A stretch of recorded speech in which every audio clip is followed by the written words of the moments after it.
Sign here, Hyungnim. Minwoo tapped page 17, his voice too smooth. Standard terms. Jae-sung stared at the Mandarin characters. He was Seoul's most powerful operator, but right now, he was a blind man in a room full of wolves. His gut screamed trap, but the Chinese delegates were watching. Backing out meant war. The pen hovered, then dipped toward the paper. I wouldn't do that, if you value your life. The voice was female, American accented, and came from the girl refilling his water, the waitress he'd tipped for months because she seemed invisible. She didn't look invisible now. She stood over him, eyes locked on the contract. Page 17 isn't a partnership agreement, she said coolly. It's a confession of debt and legal surrender. You're not expanding your empire, you're signing it away. The room went lethal. The delegates reached for their jackets. Jae-sung didn't look at them. He looked at the waitress. Who are you? You know that feeling when one person's kindness changes the entire trajectory of someone's life? That's exactly what happened here. If you believe in the power of treating people with respect no matter who they are, subscribe to this channel if you haven't already. Now let's see how one man's simple decency saved everything he'd built. Because this story is about to take you somewhere you didn't expect. Now let's get into it. She set the water pitcher down with deliberate calm. Someone who can read Mandarin better than your right-hand man wants you to. Minwoo's face went pale. Hyungnim, she's just a... Page 17, clause 4, she interrupted, her finger landing on the exact characters. Legal transfer of all Seoul operational assets to the Shanghai Syndicate upon signing. Page 18, clause 2, personal guarantee of debt repayment with your life as collateral. Page 19. That's enough. The head Chinese delegate stood, his hand inside his jacket. Jae-sung's mind raced. 3 months. 3 months of watching this girl move through the restaurant like background noise. Efficient, polite, unremarkable. Except she'd always smiled at him differently.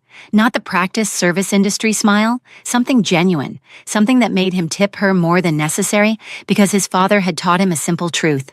Treat people well not because of who they are, but because of who you are. And now she was reading a contract that was supposed to destroy him. He made his decision in half a second. He set the pen down, slowly, deliberately. Minwoo. His voice was ice. Step away from the table. Hyungnim, I can explain. I said step away. The room shifted. Jae-sung's 2 bodyguards, who'd been standing by the door, moved forward. Minwoo stumbled backward, hands raised. The Chinese delegate's hand was still in his jacket. Mr. Park, your translator has made serious accusations. My translator, Jae-sung cut him off, just told me I was about to sign my death warrant. So here's what's going to happen. We're going to walk out of this restaurant, all of us, and if anyone reaches for a weapon, my men outside will make sure none of you make it to your cars. It was a bluff. Jae-sung had only brought 2 men, but his voice carried the weight of someone who'd built an empire on calculated risks and unshakable confidence. The delegate's eyes narrowed, calculating. Then, slowly, he removed his hand from his jacket. Empty. This deal is off, Jae-sung said. He stood, buttoned his jacket, and looked at the waitress. You're coming with me.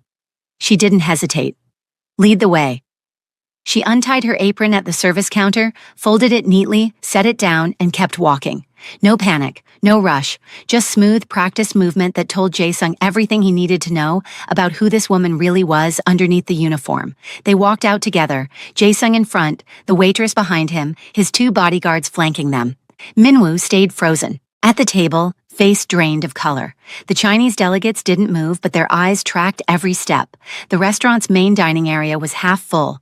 Normal people eating normal meals, completely unaware that a war almost started 20 feet away. Jae-sung's car was parked out front. His driver saw him coming and opened the back door immediately. Get in, Jae-sung told the waitress. She slid into the leather seat without argument. He followed. The door shut. The driver pulled into Seoul traffic. For 10 seconds, nobody spoke. Then Jae-sung turned to her. Start talking. She met his gaze without flinching. My name is Kira. I've been working at that restaurant for 4 months, and yes, I knew exactly what kind of deals happened in that back room. That's not what I'm asking. You're asking why I helped you. She leaned back against the seat. Because you were the only person who treated me like a human being. Not a servant, not invisible. You didn't snap your fingers. Didn't look through me like I was part of the furniture. You said please. You said thank you. You asked how my day was going, and you actually waited for the answer. A pause. And when I watched you about to sign your life away because someone you trusted was selling you out, I couldn't just stand there and let it happen? She paused. I decided to return the favor. Jae-sung studied her. Mid-20s, mixed heritage, black features, something else underneath. Her Mandarin had been flawless. Not restaurant-level fluent, not even business-level. That kind of fluency came from years of dedicated training. Where did that come from? The Mandarin, the way you read that contract. You didn't learn any of that waiting tables. No, I didn't. Kira looked back out at the city passing by. My mother was a maid for a Korean family. She died when I was 5. The man she worked for, he had no children of his own. His wife couldn't have any, so he took me in, raised me like I was his daughter, gave me everything, education, languages, business training. He taught me how to read a room full of men who wanted to take advantage of me before I was old enough to drive. Sounds like he loved you. He did, not because he had to, because he chose to. Every single day he chose to. Something in her voice broke, just barely. He used to say knowledge was the only weapon no one could ever take from you. Past tense, Jae-sung said quietly. The softness disappeared. He died 6 months ago, and the second he was gone, his wife showed her real colors, arranged a marriage for me, to the Yai family in Incheon. Some alliance deal I was never told about, never asked about. I said no. She said I didn't get a choice. So you ran? Kira nodded. I've been surviving on restaurant tips and cheap rent ever since. Your tips specifically. You kept me fed when I had nothing else. Jae-sung's phone buzzed. He glanced at the screen. 3 messages from his remaining lieutenants. 1 from his accountant. All asking the same thing. What happened with the Shanghai deal? He silenced the phone. You just made yourself a target. The Chinese won't forget what you did, and Minwoo... He paused. Minwoo was my right hand for 6 years. If he betrayed me, someone paid him. Someone who now knows you stopped their plan. Kira's expression didn't change. I know. Then you also know you can't go back to that restaurant. Can't go back to wherever you've been staying. They'll find you. I know that too. So what's your plan? She looked out the window at the Seoul skyline, lights glittering against the night. I don't have one yet. Jae-sung made a decision he'd probably regret. You'll stay at one of my properties, temporarily, until we figure out who set this up and why. I don't need your charity. It's not charity. His voice softened slightly. My father taught me something I've never forgotten. When someone shows you loyalty, you honor it. You gave me truth when I was surrounded by lies. You risked your safety for mine? That's not something I take lightly. He held her gaze. So this isn't charity, it's gratitude, and it's the right thing to do. Kira studied him for a long moment, something unreadable in her eyes. Your father sounds like he was a good man. He was. He taught me that real power isn't about fear. It's about how you treat people when you don't have to treat them well. Jae-sung glanced at his phone again, then back at her. Will you accept help, or am I dropping you at a motel where you'll be dead by morning? She almost smiled. You don't pull punches. Neither do you. You're signing it away. You didn't sugarcoat anything. Would sugarcoating have saved your life? No. Then we understand each other. She nodded slowly. Okay, I'll accept your help, but I'm not staying locked in some apartment like a prisoner. I need to work. I need to stay visible, just differently. What do you have in mind? There's a daycare 2 blocks from my old place. They're always hiring. I'll change my hair, wear glasses, blend in as someone completely different. Kids are good cover. Nobody looks twice at a daycare worker. Jae-sung raised an eyebrow. You're trained in business contracts in Mandarin and you want to work with toddlers? I like kids. They're honest. They don't care what family you come from or what mistakes you've made. Her voice softened. My father used to say children see people for who they really are, not who they're supposed to be. I could use some of that honesty right now. The warmth in her voice when she mentioned her father told Jae-sung everything he needed to know. She wasn't just running from a forced marriage, she was grieving, and she was doing it alone. The car pulled up to a sleek high-rise in Gangnam. The driver parked in the underground garage. They took a private elevator to the 15th floor. The apartment was minimalist. Clean lines, floor-to-ceiling windows overlooking the city, a kitchen that looked like it had never been used, modern furniture in neutral tones. This is one of your properties? Kira asked, taking it in. One of several. I use it for business guests who need discretion. Jae-sung walked to the window. Bedrooms through that door, bathroom attached. Security code for the front door is 9247. Don't open it for anyone except me or my driver. And if someone tries to get in? He handed her a small black device, a panic button. Press this, my security team will be here in 3 minutes. Kira took it, turning it over in her hands. You're being very trusting for someone who just discovered his right-hand man tried to destroy him. I'm not trusting, I'm observant. Jae-sung moved toward the door, then paused. You had every opportunity to let me sign that contract. You could have stayed invisible, kept collecting your tips, stayed safe, but you didn't. You risked everything to save a stranger. He met her eyes. That tells me who you are, and I don't ignore that kind of character. Kira's eyes glistened slightly. Thank you. Get some rest. We'll figure out our next move in the morning. He opened the door, then stopped again. Kira, that man who raised you, the one who treated you like a daughter even when he didn't have to, he would be proud of what you did tonight. Her voice was barely a whisper. I hope so. He left, the door clicking shut behind him. Kira stood alone in the apartment, the city sprawling below her like a sea of lights. She walked to the window, pressing her palm against the cold glass. 4 months of hiding, 4 months of being invisible, of surviving on tips and fear, and in 10 minutes she'd thrown it all away, but she'd do it again. Watching someone lose everything because of greed and betrayal, she couldn't stomach it. Not after watching her father's empire get carved up the moment he stopped breathing, not after seeing his wife erase his kindness like it had never mattered. Her father had taught her something the world kept trying to make her forget. Kindness isn't weakness. Treating people with dignity isn't naive. Sometimes it's the only thing that saves you. Tonight, that lesson had proven true. She pulled out her burner phone. Cheap, no contacts, bought with cash. Just a tool for survival. For a moment, she considered calling someone. Anyone. But there was no one left. Her father was gone. His wife had made it clear Kira was nothing but a transaction. The few friends she'd had in that world had disappeared the moment she became inconvenient. She was alone. Except, maybe she wasn't. Not completely. Jae-sung didn't owe her anything. He could have dropped her at a street corner and driven away, but he didn't. He offered safety, gratitude, respect. Maybe kindness worked both ways. Kira set the phone down and looked out at Seoul. Tomorrow she'd become someone new. Change her hair, her clothes, her routine, disappear into plain sight. But tonight, for the first time in months, she felt something close to hope.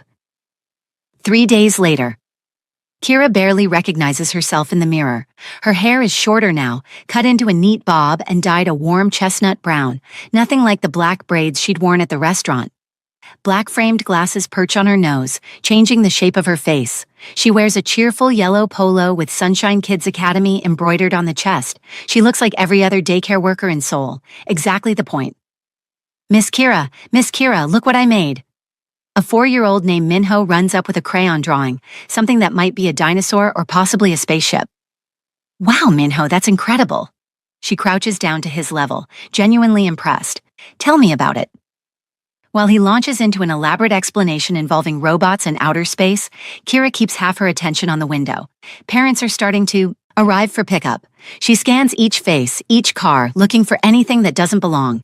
Black sedans, men in suits watching too long, anyone paying too much attention, nothing. Just tired parents collecting their kids after long workdays. She's been careful. Different route to work every morning, cash only. No patterns, no social media, no credit cards. She even bought new clothes from a secondhand shop, nothing that could be traced. But she knows better than to relax completely. Whoever paid Minwoo to betray Jae-sung won't just give up. And the family hunting her, they have resources she can't outrun forever. Her phone buzzes in her pocket. Unknown number. She steps away from the children, keeping her voice low. Yes? It's me. Jae-sung's voice quiet and controlled. We need to talk. Tonight. Same apartment, 8 o'clock. Can you get there safely? Yes. Good. I'll see you at 8. The line goes dead. Kira slips the phone back into her pocket and turns around to find Minho staring up at her with wide eyes. Miss Kira, you okay? You look scared. She forces a smile and ruffles his hair gently. I'm fine, sweetheart. Just some grown-up stuff. Nothing for you to worry about. She kneels down again. Now tell me more about this robot dinosaur spaceship. Does it have laser eyes? His face lights up. Yes, and rocket boosters. The kids don't care that she's running from a forced marriage. They don't care that she witnessed a near assassination 3 days ago.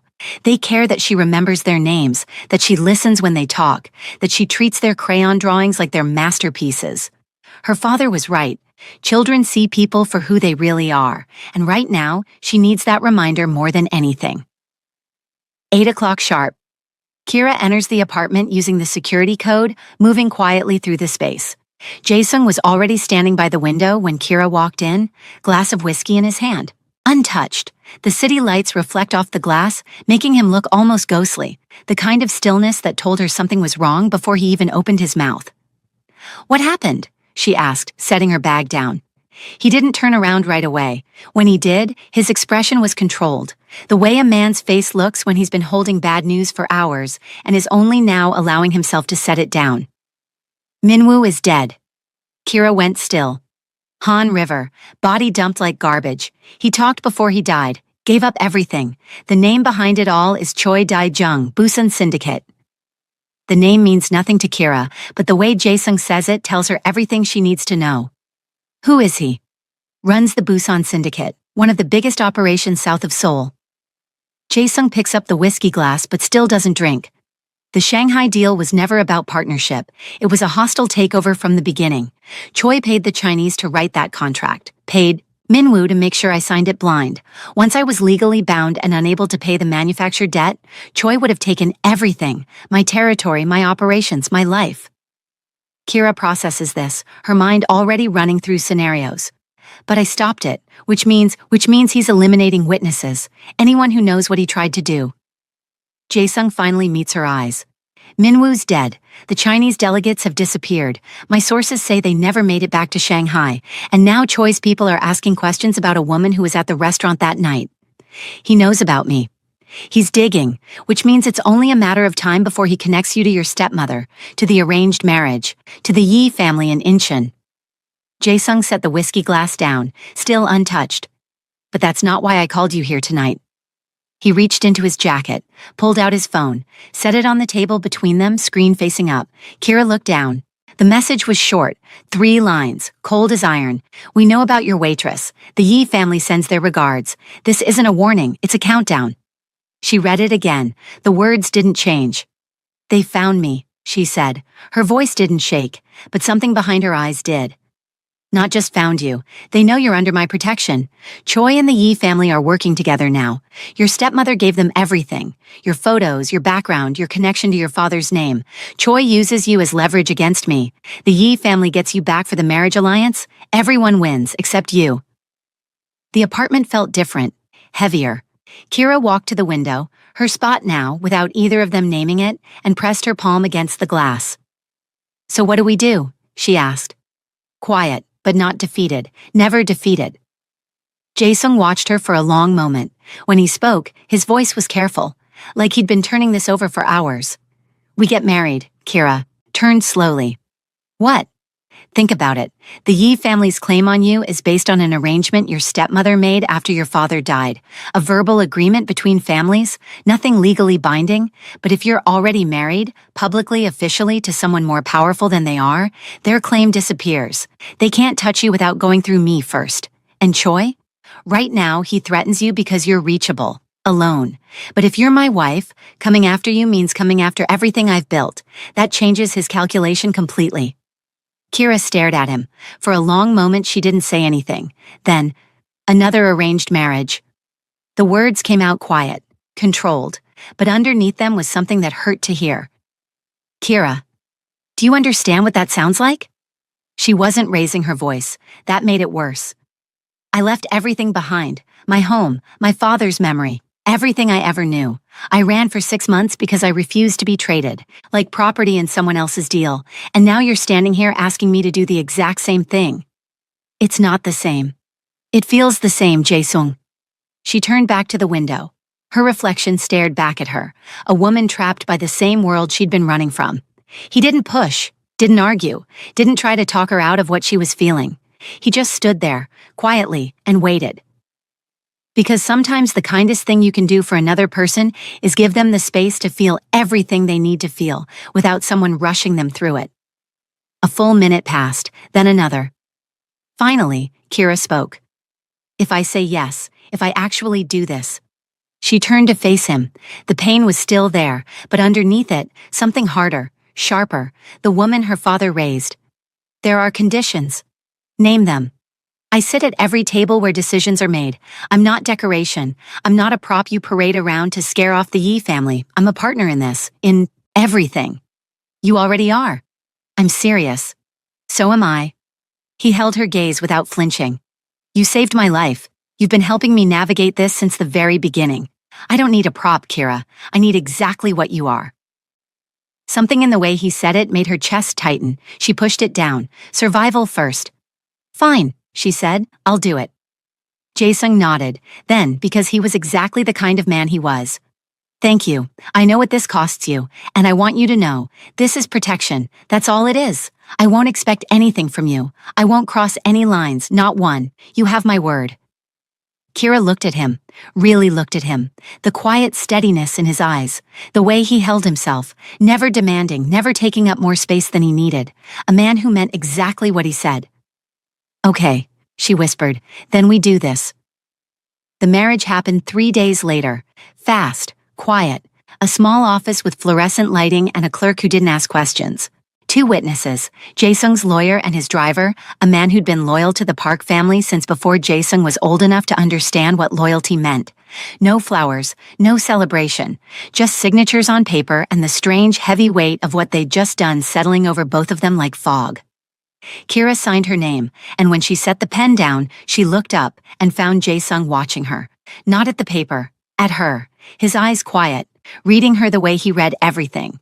Carefully, completely, missing nothing. You okay? He asked. She held his gaze, and for a second something flickered across her face, something deeper than survival, something she wasn't ready to name. Are you expecting something from this? He asked, softly, genuinely, not accusing, just asking, the way someone asks when they actually want to know the answer.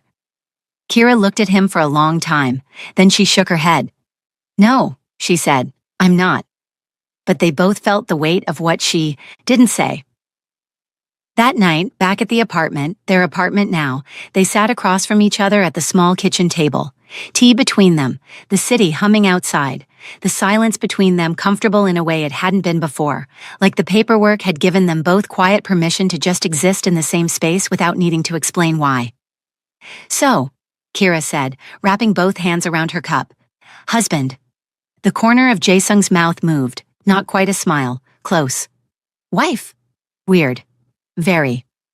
They looked at each other, and for a moment something real passed between them. Something that had nothing to do with strategy or survival, or the Yi family or Choi Dae-jung. Something quieter, something neither of them was ready to name. Kira looked away first. A week passed, then 2. The plan started working exactly the way Jae-sung predicted.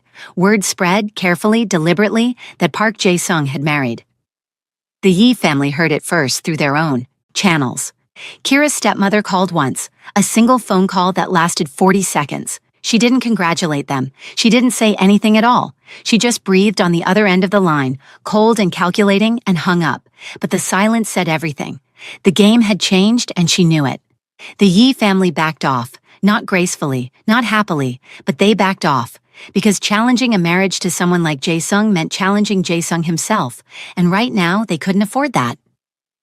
Choi was a different kind of problem. He didn't back down easily, but the marriage changed his leverage entirely. You couldn't threaten someone's wife without threatening the man himself, and Jae-sung made sure Choi understood exactly what that cost. Quietly, firmly, through channels that didn't leave traces but left impressions, the way his father had taught him to handle problems that required patience instead of violence. But even as the walls around them held, something else was changing, something neither of them talked about out loud, something that lived in the spaces between their conversations, in the small moments they didn't name. It started small. Kira noticing the way Jae-sung always made sure there was tea ready when she came home from the daycare. The way he remembered things she mentioned in passing, the way he asked about Minho, the 4-year-old who'd claimed her as his storyteller, and actually listened to the answer with the same focus he gave his most important business calls. And Jae-sung noticing the way Kira filled the apartment with life without trying, the way she hummed while she looked out the window at night, the way she laughed, really laughed, the kind that came from somewhere deep, when he said something unexpected. The way she looked at him sometimes when she thought he wasn't watching, like she was trying to solve a puzzle she couldn't quite figure out. It was Kira who brought it up first. They were sitting in the living room, late, the city dark outside. Jae-sung was reading something on his phone, messages from his lieutenants, updates on Choi's movements. Kira was curled in the corner of the sofa, legs tucked under her, watching him with an expression he couldn't quite read. Jae-sung. He looked up. Hmm? She was quiet for a second, then with the same directness she'd shown the night she stopped him from signing that contract. We're married. I'm aware. I mean actually married, not just on paper. She held his gaze, steady, unashamed. I think we should be together, in every way that being married means. The room went very, very quiet. Jae-sung set his phone down. Slowly, his expression didn't change, not at first, but something shifted behind his eyes, something deep and complicated and a little bit painful. Kira. Don't. She held up her hand. Don't say it's not necessary for the plan. Don't say it's not part of the strategy. I know all of that. I'm not talking about strategy. He looked at her, really looked, and for a moment, the mask he wore, the controlled, calculated mask of a man who'd learned to keep everything locked down, slipped just enough for her to see what was underneath. I can't, he said. Why? He stood, walked to the window, the same window she always stood at, pressed his own palm against the glass, a gesture so unconscious, so mirroring of her own habit that it made her breath catch. Because if I do that, he said, his voice low, I'll get attached, and I know. I know what happens when that attachment becomes real, when it stops being strategy and starts being something I can't control. He turned to face her. And if this ends, if one day you decide you don't want this anymore and you walk away, I won't be able to let go. Kira stared at him. The honesty in his voice hit her somewhere deep, somewhere she hadn't let anyone touch in a very long time. Jae-sung, I'm not saying this to push you away. His voice was careful, gentle even. I'm saying this because you deserve to know the truth, about me, about what's at stake if we cross that line. He paused. And the truth is, I'm terrified, not of Choi, not of the Yi family, of losing you, and I don't want to start something I can't survive losing. The silence that followed was heavy, not uncomfortable, just full of everything they were both feeling and neither of them was quite ready to say out loud. Kira nodded slowly. Okay, she said, I understand. And she did, maybe better than anyone else in the world could have. Days passed after that. The air between them changed, not colder, but more careful, more aware, like they were both walking on glass and trying not to break it. It was a Wednesday night when it happened, the moment that changed everything between them. They were getting ready for bed, their own beds in their own spaces, because that was the agreement. Kira was in the bedroom, hair down, glasses off, wearing an oversized sweater that made her look younger than she was. Jae-sung was in the living room, jacket off, sleeves rolled up, going over documents one last time before sleep. She walked out, stood in the doorway. The lamplight behind her caught the edges of her hair, soft and warm. Jae-sung. He looked up. I want to do something for you. Her voice was quiet, not flirtatious, not calculated, just honest, the way she always was when it mattered most. You've given me safety, a home, protection. You've been nothing but kind to me since the night I walked into that restaurant and changed both our lives. She paused. Let me give you something back. Let me take care of you the way you've been taking care of me. He watched her. The lamplight caught the side of her face. She looked in that moment like something he didn't deserve. Why? He asked, and his voice, just for a second, cracked, just barely, just enough for her to hear it if she was paying attention. She was. Kira looked at him with those steady, honest eyes. Because we're married. 3 words, simple, plain, meant with nothing but sincerity, and they shattered him, because he heard what she didn't say. He heard the arrangement behind it, the logic, the transaction. She was doing this because it made sense, because they were husband and wife on paper and this is what husbands and wives do, not because she felt something for him that went beyond gratitude and survival and the quiet comfort of someone who'd been kind to her when the world wasn't. Not because of love. Something in his chest cracked open. Quietly, the kind of crack that doesn't make a sound but changes the shape of everything inside. He swallowed, looked at her for a long, long moment, long enough for the silence itself to become a sentence. Then softly, Is that the reason? What do you mean? Being married? His voice was careful, controlled, but underneath it, raw, exposed in a way she'd never heard from him before. Is that why you want this? Because it's what married people do? Kira tilted her head, genuinely confused by the weight behind his question. Isn't it? He almost smiled. Almost, but it didn't reach his eyes, not even close. Yeah, he said. I suppose it is. He stood, gathered his documents, walked past her toward the bedroom door, pausing just close enough for her to feel the warmth of him, close enough to touch if either of them reached out. Neither did. Good night, Kira. Good night. He disappeared into his room, the door closed softly behind him, and Kira stood in the hallway, something tugging at her chest, something she couldn't name yet. Something that had everything to do with the way his voice sounded when he asked that question.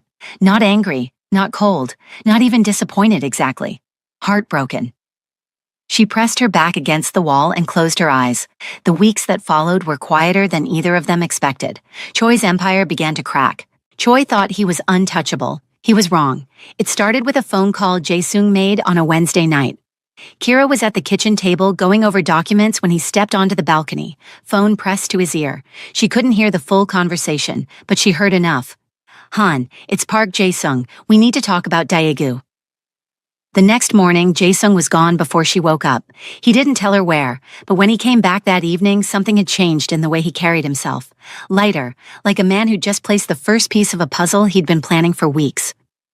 Han is in, he said simply, setting his jacket down. Kira looked up from the stove where she was making dinner. Something simple, something warm, the kind of cooking that made the apartment feel like a home instead of a safe house. Han from Daegu? He's been waiting for someone to move on Choi. He just needed to know who was leading it. Jae-sung sat down at the table, rolled up, his sleeves, the way he did when he was about to work. And he needed to know it was someone he could trust. And he trusts you? He trusted my father. Jae-sung met her eyes. That's enough. The meetings happened over the next 2 weeks, not in one place, never in one place. Jae-sung understood that the moment you became predictable, you became vulnerable. So the locations changed every time. The first one was in a private room at the back of a seafood restaurant in Mapo. Han was a broad man with kind eyes and hands that looked like they'd seen things no one should ever see. He sat across from Jae-sung and Kira and listened, really listened, the way men in his world rarely did. When Jae-sung finished laying out the plan, Han nodded once. Choi's supply routes run through my territory, Han said. I know every single one. I know who drives them. I know which nights they move and which nights they don't. He looked at Kira, studied her for a moment, then looked back at Jae-sung. She's sharp. Sharper than me, Jae-sung said, and he meant it. Han smiled, just barely. Then let's begin. The second meeting was with Park, Gwangju, a man who didn't talk much but understood numbers better than anyone in the South. They met in a quiet office above a tea shop, the kind of place no one would ever think to look. Park spread financial documents across the table and pointed to the gaps in Choi's operation with surgical precision. Here, Park said, tapping a column of numbers. And here, these are the arteries. Cut them, and the whole body stops bleeding in 3 weeks. Kira leaned forward, read the numbers herself. Her eyes moved fast, then she looked at Park. What about this route? She pointed to a line running between Busan and Seoul. This one doesn't show up in any of your documents. Park raised an eyebrow, looked at the paper again, looked at Kira. You're right, it doesn't. Because it's the one Choi is hiding, she said. The one he uses when everything else fails, the backup, the emergency line. She looked at Jae-sung. We need to find it. Jae-sung watched her from across the table, the way she moved through the information, fast, instinctive, the way her father must have taught her, like this was something she was born to do. And in that moment, sitting in a quiet office above a tea shop in Gwangju, he felt something he hadn't felt in a very long time. Pride, not in himself, in her. They found the hidden route 3 days later. One of Han's people tracked it, a single truck that moved only at night, only on weekends, carrying something Choi had been keeping off every official record. When they cut it, quietly, without drama, without violence, just the right phone call to the right person at the right time, Choi felt it immediately, like someone had reached inside his chest and pulled something out. His lieutenants started talking to each other after that, comparing notes, asking questions Choi couldn't answer. Why were the Daegu routes gone? Who shut down the Gwangju accounts? Where did the money disappear? Choi didn't have answers, because Jae-sung and Kira had been 3 steps ahead of him the entire time. Not loud, not aggressive, not the kind of war that showed up in the news, the quiet kind, the kind that dismantled you from the inside out before you even realized you were bleeding. Then came the night Choi decided to stop running and turn around. It happens in a warehouse in Busan, Choi's territory, but surrounded by Han's people, Park's resources, Lee's intelligence network, neutral ground that isn't neutral at all. Jae-sung and Kira arrive together. She's armed, a small handgun tucked into a holster beneath her jacket, just in case. Choi Dae-jung was already there, flanked by 3 of his lieutenants. He's younger than Kira expected. Mid-40s, expensive suit, cold eyes that calculate everything. Park Jae-sung, Choi says, his voice smooth. You've been busy. So have you. Murder, fraud, territory theft. Jae-sung doesn't sit, neither does Kira. We're here to offer you a choice. A choice. Choi smiles without warmth. How generous. You can walk away, permanently, leave Seoul alone, leave Daegu alone, leave Gwangju alone, take your remaining operations back to Busan and stay there. And if I refuse? Jae-sung slides a folder across the table. Then this goes to your lieutenants, all of them. Proof of your offshore accounts, evidence that you've been skimming profits for years, documentation of every territory violation, every broken agreement, every lie. One of Choi's lieutenants, a man named Song, steps forward and opens the folder. His expression changes as he reads. Hyung-nim, Song says quietly, is this true? It's fabricated nonsense, Choi snaps. It's bank statements. Jae-sung corrects. Transaction records, audio recordings, all verified by independent sources. He looks at Song directly. Your boss has been stealing from you for years, putting your lives at risk while he gets rich? Is that the kind of leader you want to follow? Song looks between the papers and Choi, conflict clear on his face. Don't listen to him, Choi orders. He's trying to divide us. No. Kira speaks for the first time, her voice carrying across the warehouse. He's trying to give you the truth. What you do with it is your choice. Choi's eyes lock on her. And who are you? Someone who stopped you from destroying a good man? Someone who knows what real leadership looks like? Kira steps forward. My father taught me that power without honor is tyranny. You've built your empire on lies and betrayal. That doesn't make you strong. It makes you weak. Your father? Choi's expression shifts, recognition. You're Don Kwan's daughter, the one who ran from the Yi family. The one who refused to be sold like property. Yes. Choi laughs, but there's no humor in it. You think you can lecture me about power? You're a runaway hiding behind Park's protection. I think, Kira says calmly, that you're scared. You tried to take Jae-sung's empire and failed. Now your own people are questioning you. Your allies have abandoned you. Your territory is shrinking, and you absolutely know that if you fight us, you lose. The warehouse goes silent. Song sets the folder down carefully, then he steps away from Choi. I'm out, Hyung-nim. I won't follow a leader who steals from his own people. A second lieutenant follows, then the third. Choi stands alone. His face goes through several emotions: rage, disbelief, calculation. Then, finally, acceptance. Fine, he says through gritted teeth. I'll pull back to Busan, but this isn't over.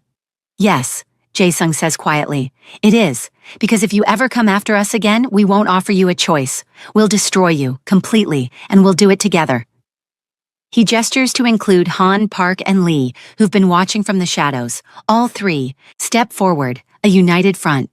Choi looks at them, at the lieutenants who've abandoned him, at Jae-sung and Kira standing side by side.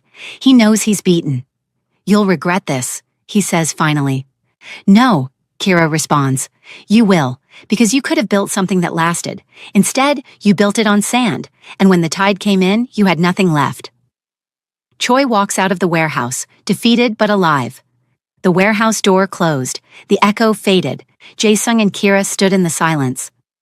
That went well, she said finally. Don't jinx it. She almost laughed, almost. They walked out together into the Seoul night, shoulders close but not touching, the same way they'd walked out of that restaurant the very first night. 2 people who'd started as strangers and become something neither of them had words for yet. Something that mattered. If this story is pulling at something inside you, If you're feeling what Jae-sung and Kira are feeling without either of them saying it out loud, then you already know what to do. Subscribe, like, because what's coming next is about to test everything they've built, and not everyone survives that kind of test. Stay with me. 2 weeks after Choi walked out of that warehouse, everything changed again. It started with lunch. Kira and Jae-sung were at a quiet restaurant in Gangnam, the kind of place where powerful people ate without being watched. Not fancy, not flashy, just good food and privacy. Kira was talking about Minho, something about a crayon drawing of a dinosaur that had somehow eaten the entire classroom in the story she told that morning. Jae-sung was listening the way he always did when she talked about the kids, like it was the most important conversation in the world. Then the door opened. Song walked in like he owned the place, suit pressed, hair slicked back, a leather folder tucked under his arm, thick, expensive, the kind that held documents that meant something. He scanned the room once, found their table, and moved toward it with the kind of confidence that came from knowing exactly what he was about to do and enjoying every second of it. Jae-sung saw him first. His chopsticks stopped mid-air. Something shifted in his expression. Not surprise. Recognition. The kind of look a man gets when a storm he's been watching build finally makes landfall. Song pulled out a chair, sat down, without being invited, without asking, like the space had been waiting for him all along. "Kira," he said, warm, almost friendly, like they were old friends catching up over coffee. He didn't look at Jae-sung, not once. "I hope I'm not interrupting." Kira set her chopsticks down carefully. Her eyes moved to Jae-sung first, checking in, reading him, then back to Song. "You are, but something tells me you don't care." Song smiled, the kind of smile that said he'd expected exactly that and loved it. He set the leather folder on the table, slid it across, not to Jae-sung, to Kira directly, deliberately. His hand brushed Jae-sung's coffee cup as he did it. Not an accident. "A proposal," Song said, "from your stepmother." Jae-sung's hand moved toward the folder. Instinct. His job was to protect her. His job was to see what was coming before it did. But Song's next words stopped him cold. "This is for her, Mr. Park." Song's eyes finally moved to Jae-sung, slow, deliberate, the kind of look that was designed to make a man feel like he was being sized up and found wanting. "Not you." The air at the table shifted. Jae-sung didn't flinch, didn't look away. He held Song's stare with the kind of calm that came from running a billion-won empire and destroying one rival's operation in the last month alone. He was not a man who could be made to feel small, but he said nothing, not yet. He wanted to hear what Song had to say first, wanted to see exactly what was inside that folder before he made his move. Kira opened it herself, read the first page, then the second. Her eyes moved quickly, the way they moved over that contract in the restaurant the night everything started. Processing, calculating, missing nothing. Song watched her read with visible satisfaction, like he was watching something beautiful unfold exactly the way he'd planned. "The Eastern Seoul operations," Song said, leaning back, relaxed, comfortable. "All of them, everything your father built, a clean transfer. Your stepmother is prepared to hand it over, completely, no strings, no conditions." Kira didn't look up from the documents, still reading. "Why?" she asked, direct, the way her father taught her. Song shrugged, like it was the most obvious thing in the world. "Because it was always supposed to be yours." He paused, let that land, then tilted his head, and the next part came out slow, deliberate, each word placed exactly where it needed to go. "And because you've spent long enough letting someone else make decisions about your life, don't you think?" His eyes flicked to Jae-sung, quick, pointed. The message was clear. Him. Jae-sung's jaw tightened, not because the words stung, they didn't.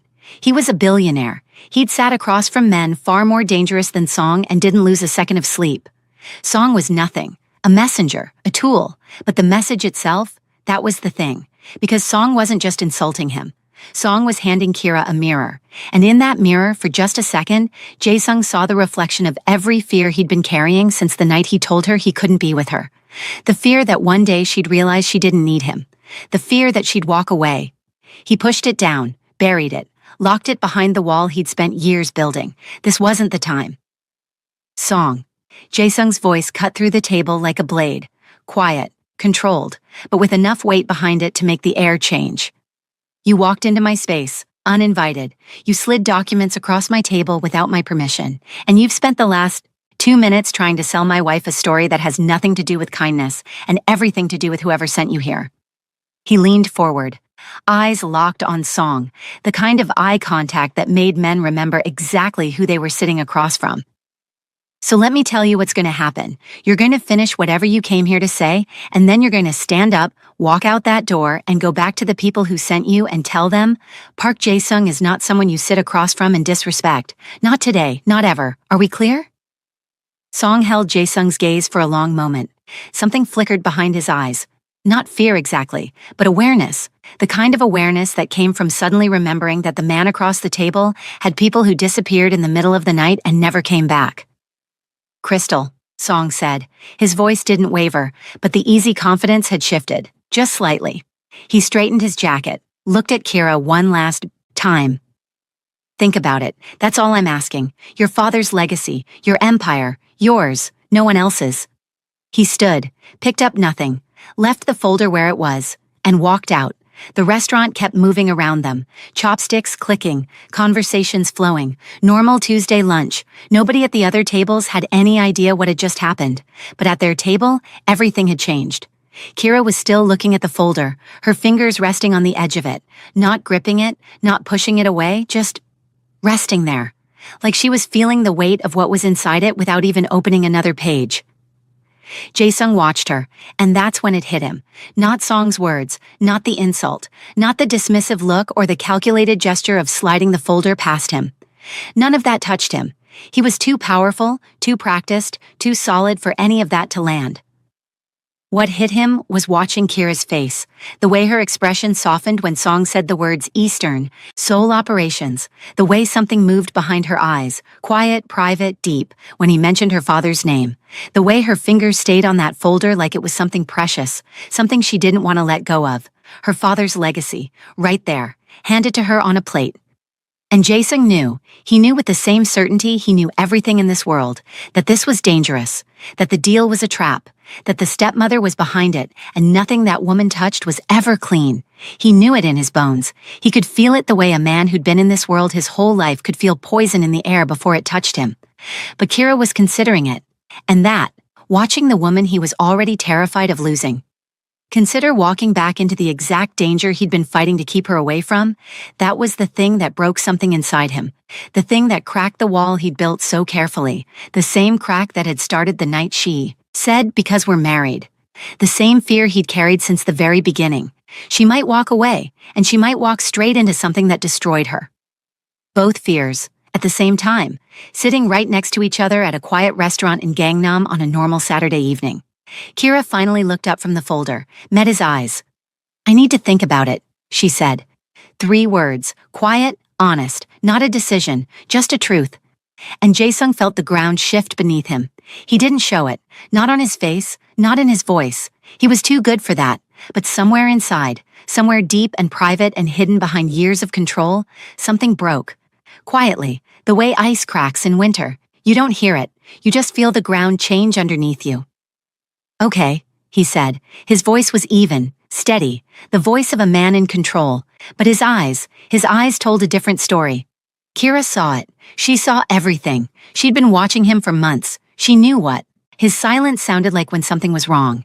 She knew what his stillness meant. And this particular silence, this particular stillness, was the loudest, heaviest thing she'd ever felt from him. They finished lunch without talking much. Paid, left, got in the car. The drive back to the apartment was quiet. Not the comfortable quiet they'd shared before. Not the warm kind that didn't need words. This was different. This was the quiet of 2 people sitting next to each other and feeling the space between them like it was made of something solid. Back at the apartment, Jae-sung sat by the window. No whiskey, no phone. Just him and the city, and the weight of what had happened at that table pressing down on him like something physical. Kira set her bag down, watched him for a moment from the doorway, then walked over and sat next to him. Not across, next to, close enough to touch. Neither of them spoke for a long time. Then Jae-sung turned to her, and his face, was open in a way she'd only seen once before. The night he told her why he couldn't be with her. The night he said he was terrified of losing her. "Kira." His voice was low, careful, like he was holding something fragile. "That deal, what Song put on the table." I know. It's not clean, it can't be. Your stepmother doesn't do anything without a reason, and the reason is never good. He paused, swallowed. The thing he was about to say was costing him something. She could see it in the way his jaw worked, the way his hand sat on his knees like he was gripping something invisible. But that's not what scares me. Kira looked at him, waiting. What scares me, he said slowly, like each word was being pulled out of somewhere deep, is that you said you'd think about it, and I watched your face when he said your father's name, and I could see it, Kira. I could see you wanting it, and He stopped, breathed. I know what happens if you go back into that world. I know what's waiting for you if you step out from behind where we've built. And I can't. His voice broke, just barely, just enough. I can't watch you walk into that. The apartment was so quiet she could hear the city breathing outside. This is the same fear, Kira said softly, not a question. He looked at her, and she saw it, the same raw, honest terror that had been in his eyes the night he refused her, the same thing that kept him up at night, the same thing that made him leave pressed flowers in her jacket pocket and ask about Minho every single day and build walls around her like she was the most important thing in the world. Because she was. Yes, he said, it's the same fear. Kira reached for his hand, took it, held it the way he'd held hers that first night in the car, carefully, like it was something precious. Listen to me, she said. I'm not going anywhere, and I'm not walking into a trap. She squeezed his hand. But I am going to take back my father's legacy, not because Song offered it, not because my stepmother handed it over on a silver plate, because it's mine, because he built it for me, and because I was trained my entire life to do exactly this. Jae-sung looked at her. Something shifted in his expression. The fear didn't disappear. It was still there, underneath everything, but something else rose up next to it, something that looked like trust. How? He asked. Kira smiled, the kind of smile that had nothing to do with warmth and everything to do with the woman her father raised, the woman who'd stopped a mafia boss from signing away his empire with one sentence, the woman who'd stared down Choi in a warehouse and made him walk away. Together, she said, the way we do everything. They spent the next week planning, not just to take back the Eastern Seoul operations, but to do it in a way that her stepmother couldn't touch, couldn't reverse, couldn't use against them. Kira contacted the operators who'd been loyal to her, father, the ones who remembered him, the ones who respected what he built. She didn't come to them as a frightened daughter running from her life. She came as a successor, informed, prepared, knowing exactly what each of them needed and what she could offer in return, the way her father taught her. Jae-sung handled the financial architecture, structuring the transfer so it was airtight, clean, bulletproof, the kind of work that took patience and precision and the kind of mind that could see 10 moves ahead. And then Kira called her stepmother. The call lasted 4 minutes. I've been thinking about Song's proposal, Kira said. Her voice was calm, almost warm, the kind of calm that made people feel safe right up until the moment they realized they weren't. And her stepmother's voice, smooth, expectant, already calculating her next move. I want to meet, to discuss the transfer, in person, tomorrow, 10 o'clock. A pause. And Iyama, bring all the paperwork, because when I walk out of that room, this will be done, permanently. She hung up before her stepmother could respond. The meeting happened the next morning in a private office in a building Kira knew well. Her father used to bring her here when she was young. The smell of the place hit her the moment she walked in. Polished wood, old paper, something that smelled like memory. Her stepmother was already seated, composed, elegant, the picture of a woman in control. She looked at Kira and smiled, the kind of smile that didn't reach her eyes. You look well, darling. Let's skip the pleasantries. Kira sat down, opened the folder Jae-sung had prepared.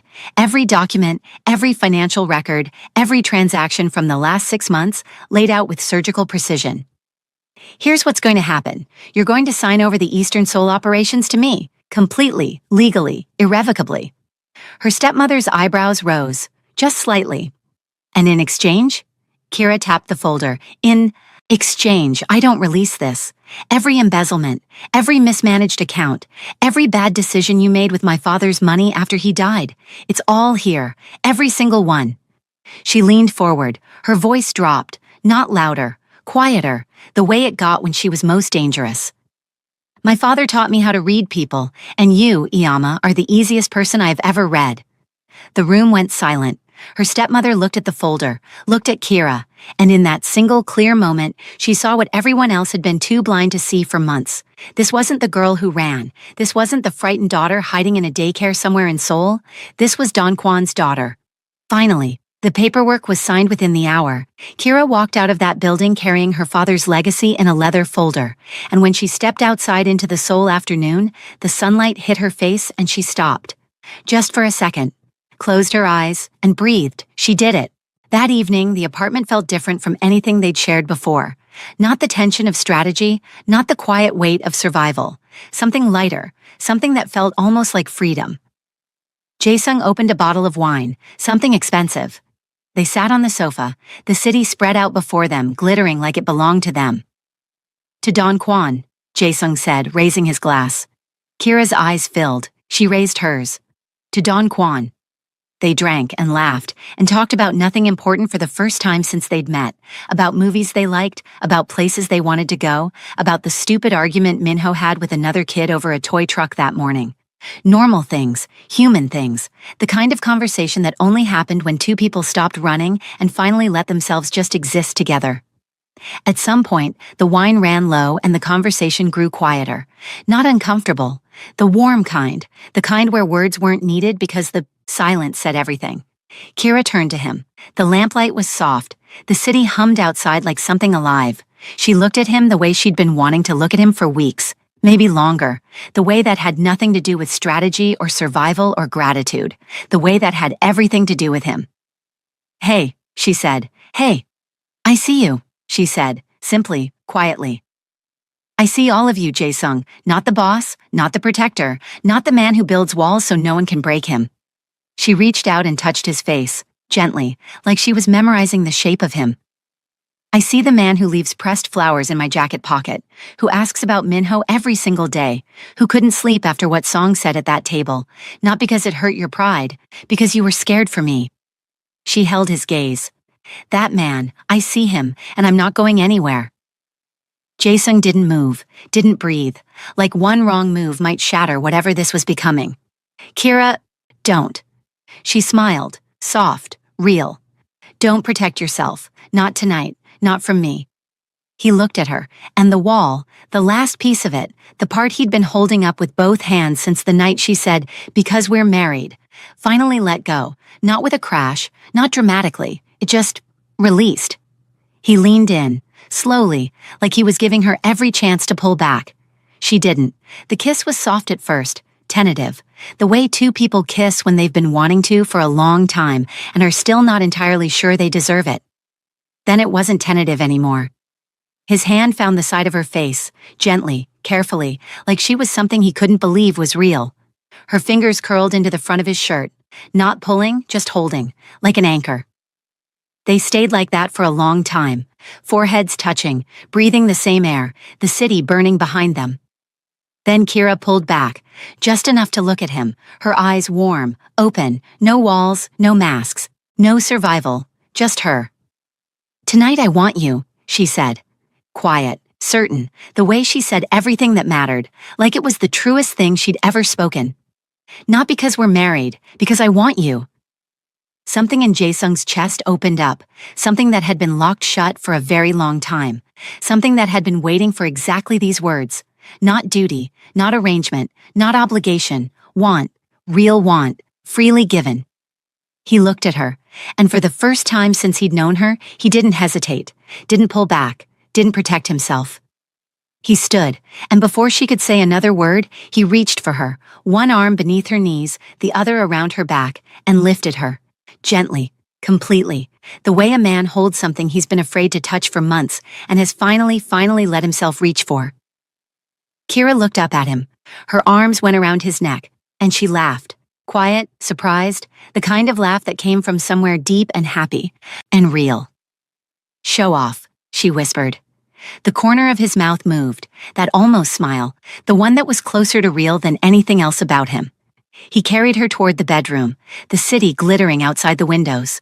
Seoul, alive and indifferent, not knowing or caring that inside one apartment on the 15th floor, two people who started as strangers were finally, completely, letting each other in. The door closed softly behind them.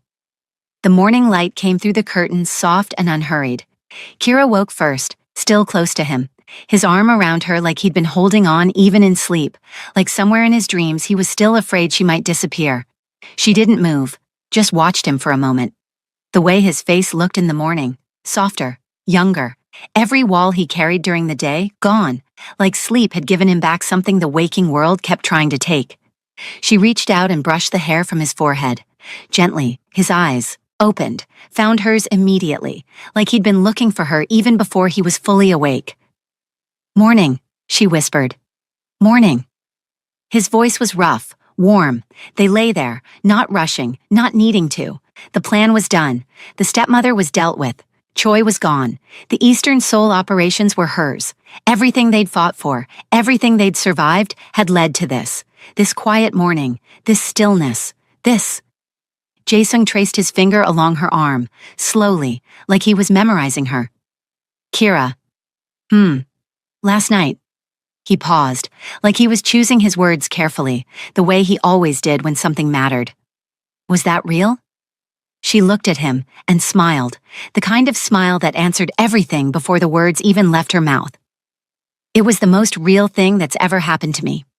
He pulled her closer, and she let him, and the morning light kept coming through the curtains, warm and unhurried, like the world outside had finally decided to slow down too. They stayed like that for a long time. No words, no plans, no next move. Just two people who found each other in the middle of chaos and chose, quietly, stubbornly, completely to stay. And sometimes, that's the bravest thing there is. If this story moved something inside you, if Jae-sung and Kira made you feel something real, then you already know what to do. Subscribe, share this with someone who needs to hear a story about what real love actually looks like. Not the loud kind, the kind that builds itself slowly, in silence, in small moments, in the way two people learn to trust each other and then decide to stop running. Until next time.